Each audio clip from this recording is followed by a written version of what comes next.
happen next? Because nothing is What as other it secrets will seems, be and the revealed? truth is closer than And you what think. does the future hold for her and So, Alex? stay with me. The answers are Keep out watching. there, waiting to be discovered. Because the answers you're looking and if for, you've made it this far, they're you know coming. one thing for sure. But so is the something truth you'll is never see never coming. what it seems. And with that, Thank you let's for dive watching, into the story. And don't forget to like, Let's meet the comment, mysterious and newcomer. subscribe for more stories. Let's that will uncover keep the you on the secrets. edge of your seat. And let's see where Because this the journey next takes mystery us. is just around the corner. Because one thing's for sure, by the time we're done, nothing will ever be the same. End of introduction. The story begins. The apartment complex where it all began was one of those places that seemed to exist outside of time. Nestled on the outskirts of a sleepy town, It was the kind of neighborhood where people kept to themselves but still exchanged polite nods in the hallway. It was quiet, predictable, and safe until he arrived. She had lived there for 3 years, working a steady job at a local bookstore and spending her evenings curled up with a cup of tea and a novel. Life was simple, and she liked it that way. But simplicity has a way of unraveling when you least expect it. The day he showed up, the air felt different. She couldn't explain it, but there was a tension, a quiet hum of anticipation that she hadn't noticed before. She was coming home from the grocery store, her arms straining under the weight of a bag filled with essentials: bread, milk, a few cans of soup, when she heard footsteps behind her. At first, she didn't think much of it. It was an apartment building. After all, people came and went all the time. But then he spoke, his voice low and calm, almost soothing. "Need a hand with that?" She turned, and there he was. Tall, with dark hair that fell just slightly into his eyes, and a smile that didn't quite reach them. He didn't wait for her to answer before reaching for the bag, his fingers brushing against hers in a way that sent an unexpected jolt through her. He introduced himself as Alex, but beyond that, he was a mystery. He didn't say where he was from or why he was there, and she didn't ask. There was something about him that made her hesitate, something that told her not to pry. But as the days turned into weeks, she couldn't help but notice the little things: the way he always seemed to be watching her from a distance, the way he disappeared for hours at a time without explanation, the way he carried himself with a quiet intensity that made her wonder what he was hiding. Meanwhile, the town itself seemed to shift around them. Small, strange things started happening, things that no one could explain. A local diner closed overnight, its windows boarded up without warning. A series of power outages left the neighborhood in darkness for hours at a time. And then there were the whispers, the rumors that started circulating about a man who had been seen lurking around the edges of town, a man who matched Alex's description.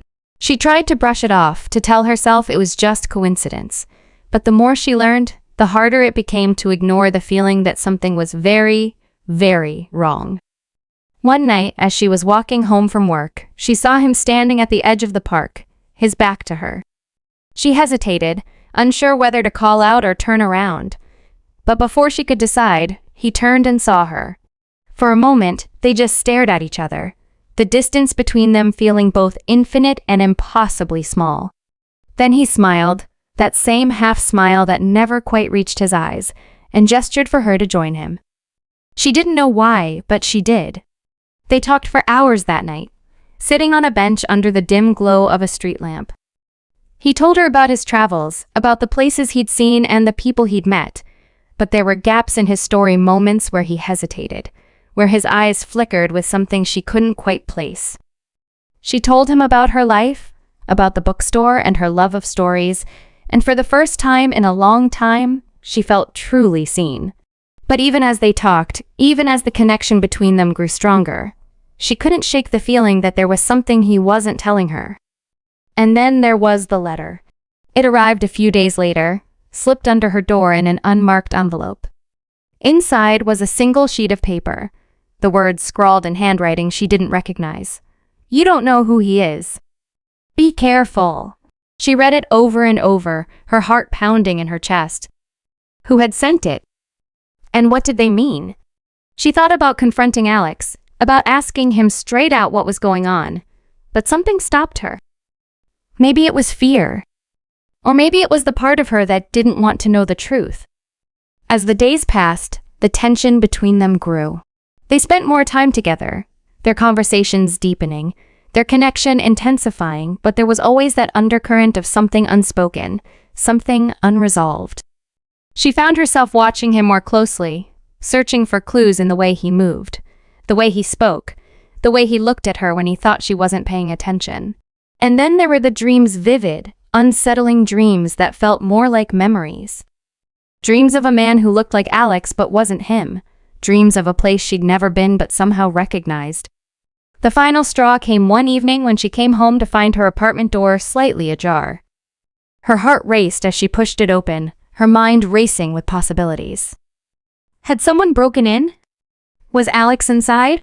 But the apartment was empty, save for a single item sitting on her kitchen table, a photograph of her and Alex, taken just a few days earlier. Except she didn't remember taking it. She didn't remember anyone taking it. And as she stared at the image, at the way they looked together, at the way he was looking at her, she realized something that sent a chill down her spine. Whoever had left it, there had been watching them now as she sat there, the photograph in her hands and the weight of everything she didn't know pressing down on her. She knew she had a choice to make. She could walk away, pretend none of this had ever happened, and go back to the quiet, predictable life she'd built for herself.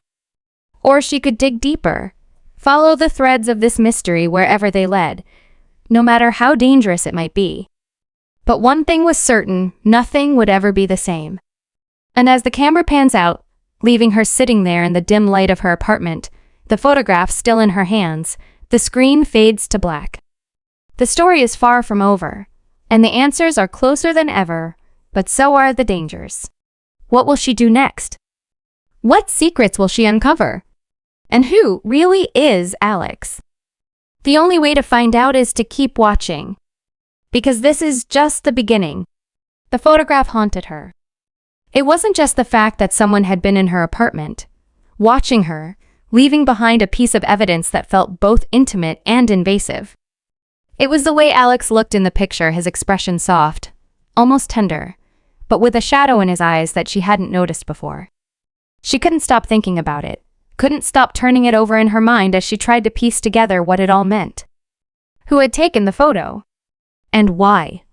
The questions gnawed at her, pulling her deeper into a web of uncertainty that she couldn't escape. The next time she saw Alex, she almost didn't bring it up. They were sitting in her apartment, the late afternoon sunlight streaming through the windows, and for a moment, everything felt normal. He was telling her about a book he'd read, his voice warm and familiar, and she found herself leaning into the comfort of his presence. But then her eyes drifted to the photograph, still sitting on the table where she'd left it, and the words tumbled out before she could stop them. "Do you know anything about this?" she asked, holding it up for him to see.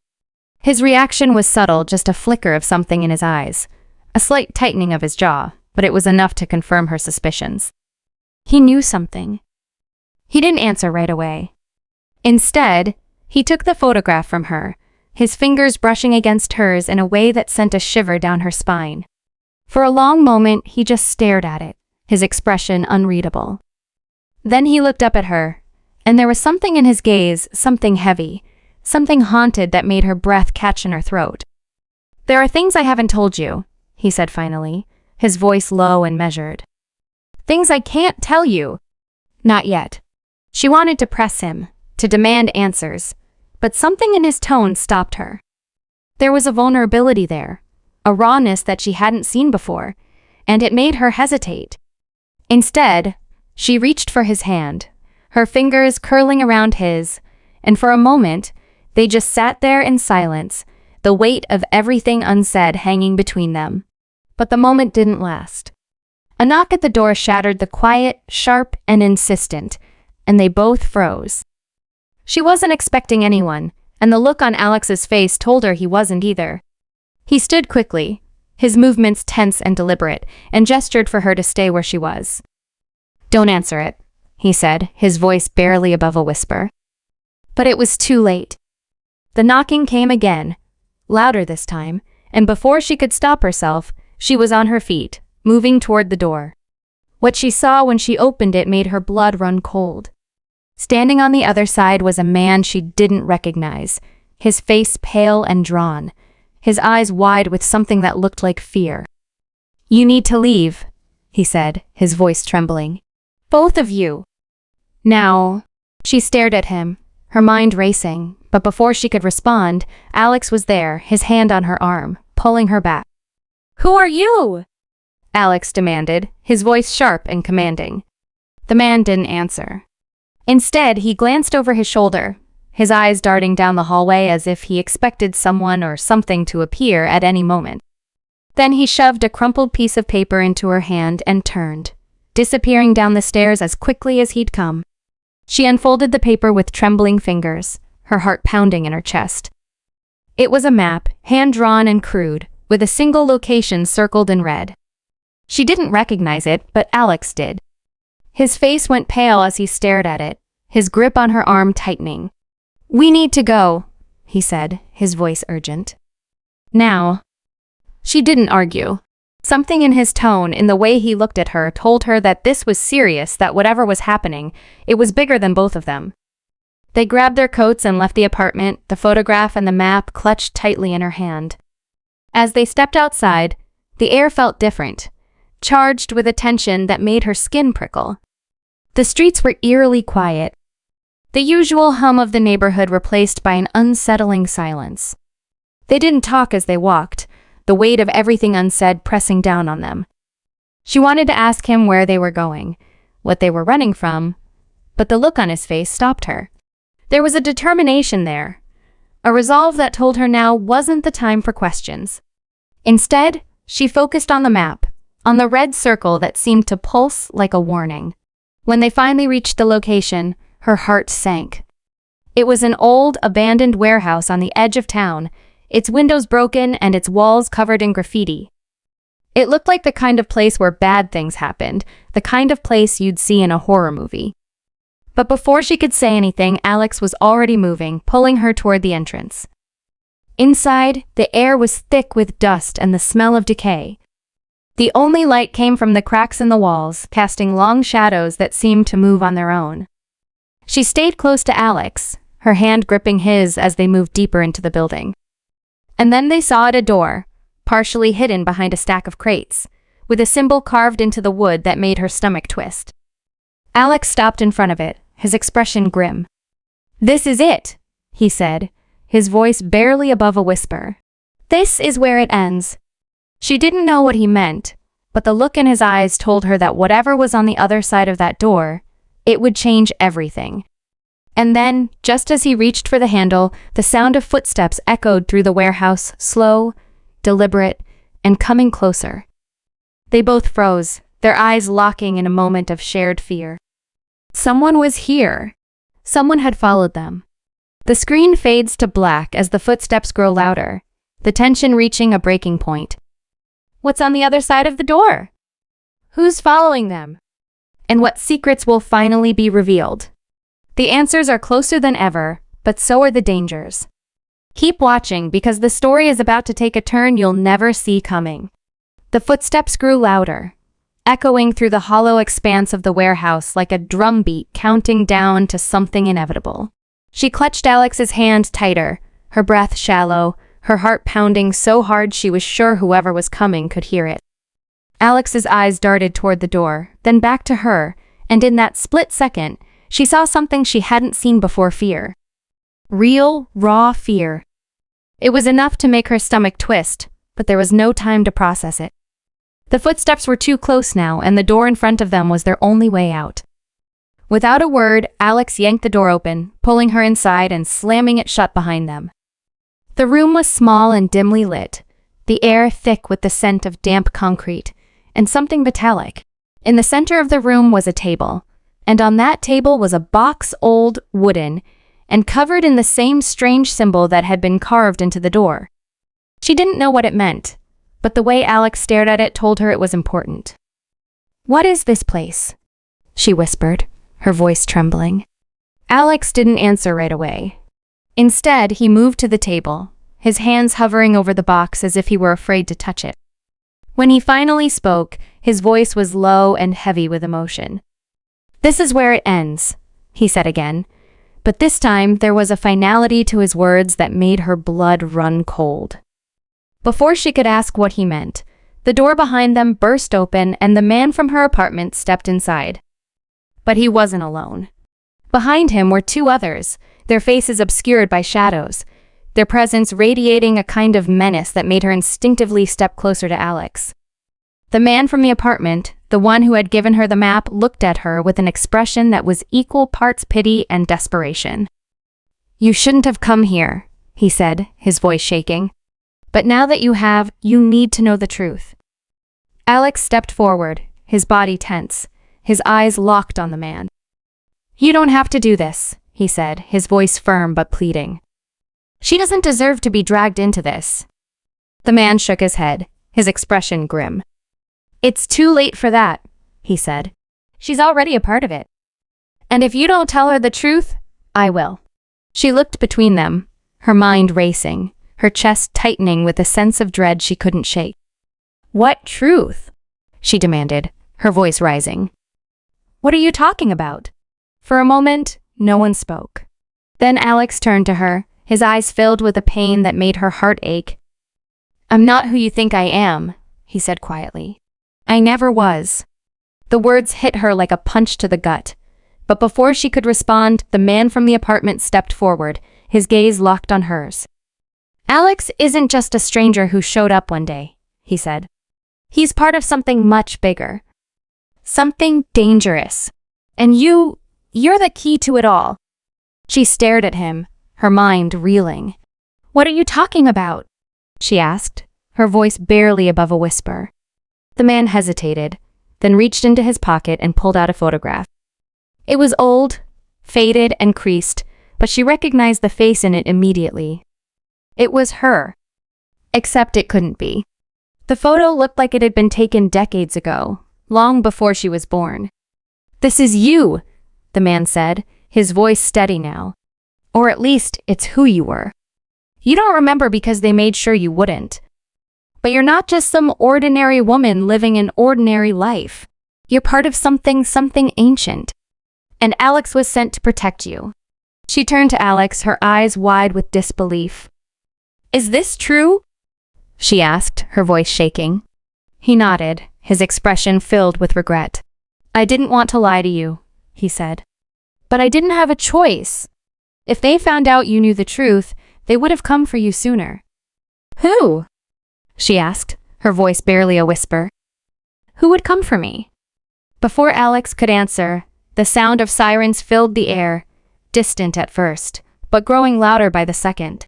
The man from the apartment tensed, his eyes darting toward the door. "They're here," he said, his voice urgent. "We need to go. Now."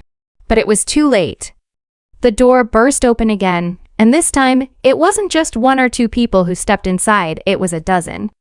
They were dressed in black, their faces hidden behind masks, and they moved with a precision that sent a chill down her spine.